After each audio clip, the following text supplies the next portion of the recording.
बिपरजॉय वो तूफान है जो पिछले 10 दिन से अरब सागर से उठकर धीरे धीरे बढ़ता आया। आज इस तूफान के आने से पहले जब तेज हवाएं चलने लगी, बारिश होने लगी, तब उस मुश्किल वक्त में कैसे आज तक के संवाददाता लगातार हर तूफानी परिस्थिति में भी डटकर रिपोर्टिंग करते रहे, इसे आप तूफान के आज तक की सुबह से शाम तक की टाइमलाइन के साथ देखिए। जिस तरीके से चक्रवात कच्छ की ओर आगे बढ़ रहा है, करीब 210 किलोमीटर के डिस्टेंस पर है, जहां जखाव का जो पोर्ट है वहां से 210 किलोमीटर का डिस्टेंस है। तो मांडवी और ये सारी जगह जो है वहां पे चक्रवात का जो असर है वो अब धीरे धीरे दिखना शुरू हो चुका है। यहाँ पे हम मांडवी पोर्ट पर मौजूद है, यहाँ कस्टम का ऑफिस आया हुआ है, लेकिन यहाँ पे खड़े रह पाना बेहद डिफिकल्ट से हो रहा है। यहाँ मांडवी के सबसे मशहूर विख्यात स्वामी नारायण मंदिर में हूँ और हवा के इस प्रकोप ने कैसे मंदिर के अंदर तबाही मचाई है। ये दरअसल उस मंदिर का आंतरिक हॉल है। ये एस्बेस्टस की शीट के नीचे कई सारे ऐसे पोर्शन मेटेलिक बनाए गए हैं, दरअसल ये वो इंसुलेट करते हैं और इसके सहारे बहुत सारी लाइट लगी हुई। लेकिन तूफान इतनी तेज है, ये जगह जो समंदर का किनारा है, अगर रेडियस में आप नापे तो 2 किलोमीटर से ज्यादा पीछे है और इसके बीच में सैकड़ों ऐसे मकान हैं, आप समझिए कि जो अवरोधक का काम करते हैं। उसके बावजूद हवा किस तरह यहाँ पहुंची है कि ये पूरा स्वामीनारायण मंदिर का जो हॉल है, एक एक करके हिस्से धीरे धीरे ये मेटल शीट टूट रहे हैं। देख रहे हैं आप किस तरह से ये पूरा हिल रहा है। कभी भी ये स्पीड जो है वो पहले 70 से 80 किलोमीटर प्रति घंटे की थी, वो अभी भी और बढ़ रही है। और जिस तरह से ये स्पीड है और आने वाले समय में जैसे जैसे साइक्लोन नजदीक आएगा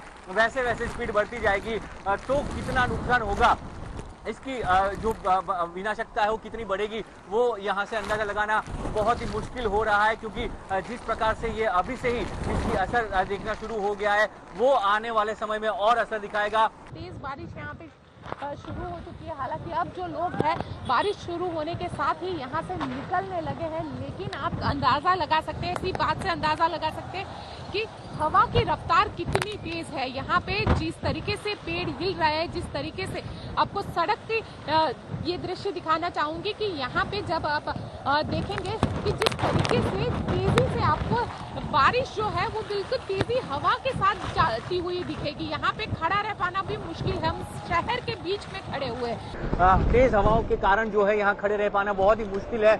ये नजदीकी बिल्डिंग के जो दृश्य मैं आपको दिखा रहा हूँ कि किस तरह से यहाँ पे डैमेज हुआ है। जो तेज हवाएं हैं उनकी वजह से ये जो सारी चीजें वो कैसे डैमेज हुई है। ये सीधा समंदर के सामने का इलाका है, जहाँ पे इसी तरह ये जो स्थिति है वो बिगड़ती जा रही है, क्योंकि जो हवा है वो काफी तेज गति से चल रही है। और यहाँ पे भी जो सारे खंबे हैं, यहाँ पे बिजली का भी खंबा था जिसको लेके यहाँ पे पावर सप्लाई जो है वो अभी बंद कराई गई है। पूरे मांडवी में बिजली काट दी गई है और वो जरूरी भी था। देखिए कई सारे लोग नीचे इलाकों में रहते हैं, अगर बिजली के खंभों के ऊपर जो तार है उसमें अगर करंट होता है और अगर मान लीजिए वो टूट कर गिरते हैं तो नुकसान ज्यादा होगा। कई सारे लोग अभी भी लापरवाह हैं, वो शहरों में जहां तहां घूम रहे, उन्हें लग रहा है कोई मामूली तूफान आया है, बाढ़ की स्थिति है। लोग ये नहीं समझ पा रहे हैं कि सीवियर साइक्लोन है और जान माल अगर एक बार गई तो उसमें कोई वापसी नहीं हो सकती। देखिए शहर भर में जहां भी बड़े बड़े पेड़ हैं, दरख्त हैं, वो सब तिनकों की तरह धराशायी हुए हैं। दिन था, उजाला था, तब तक तो ठीक था, लेकिन जैसे जैसे अंधेरा हो रहा है माहौल बेहद ही डरावना हो रहा है। आपको नहीं पता है कि आपके पास कौन सा ऑब्जेक्ट आके आपको यहाँ पे वो आपको लग जाएगा, क्योंकि आसपास पेड़ है और पेड़ को लेकर, क्योंकि पूरे शहर के अंदर बिजली नहीं है, मांडवी का इलाका है जहाँ पे बिल्कुल भी बिजली नहीं है, क्योंकि प्रिकॉशनरी यहाँ पे बिजली को रोक दी गई है। और साथ ही पूरा इलाका है, चाहे वो मांडवी का हो, जखाव का हो, नखत्राना का हो, नलिया का हो, लखपत का हो, ये सारे इलाके में बारिश शुरू हो चुकी है, तेज हवाएं चल रही है, कहीं पर भी बिजली नहीं है। तो आज की रात बेहद मुश्किलों भरी रात होगी इस पूरे इलाके के लिए।